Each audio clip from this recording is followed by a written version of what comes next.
ఈరోజు ఆదోని నియోజకవర్గంలో భారీ ఎత్తున అన్ని పార్టీలు కుల సంఘాలు రాజకీయ అతీతంగా కుల మతాల అతీతంగా ఆదోని జిల్లా సాధించాలనే ఉద్దేశంతో ఈరోజు ఆదోని నియోజకవర్గంలో భారీగా ధర్నా చేయడం జరిగింది.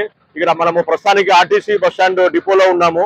ఎక్కడెక్కడ మమ్మల్ని అరెస్ట్ చేసి పోలీసులు చాలా ఇబ్బంది గురి చేస్తున్నారు. అయినా కానీ ఎక్కడ కూడా మేము లొంగపోకుండా బస్సులో ఉదయం 5 గంటల నుంచి మేము ఇక్కడ డిపో దగ్గర ఉన్నాము. మాకు ఒకటే నినాదము, ఆదోని నియోజకవర్గము ఖచ్చితంగా ఆదోని జిల్లాగా చేయాలి. ఆదోని మండలాలను ఒక మండలం కాకుండా 4 మండలాలు చేయాలనేది మా డిమాండ్. అన్ని ఊర్లు పల్లెటూర్లు అన్ని ఇది ప్రజల్లో రగిలిన ఉద్యమం. ఇది ఏ రాజకీయ నాయకుడు రగిలించిన ఉద్యమం కాదు. ప్రజల్లో ఇన్నాళ్ళు పశ్చిమంగా ఉన్నటువంటి ఆదోని నియోజకవర్గాన్ని ఇంకా అణుగారి ఇంకా ఇబ్బంది పడి ఎంతో మంది అనాథలుగా వేరే ఊర్లకు రాష్ట్రాలకు వలసపోవడం జరుగుతుంది. ఇక నుంచి అలా వలస పోకుండా ఉండాలంటే మనం ఆదోని ఖచ్చితంగా జిల్లా చేసుకొని తీరాలి. ఆ ఉద్యమంలో మా జనసేన పార్టీ కీలక పాత్ర పోషిస్తుంది. ఈ విషయాన్ని ఆల్రెడీ మేము మా ఉప ముఖ్యమంత్రి పవన్ కళ్యాణ్ దృష్టి కూడా మా ఇన్ఛార్జ్ మల్లప్ప గారు తీసుకోవడం జరిగింది.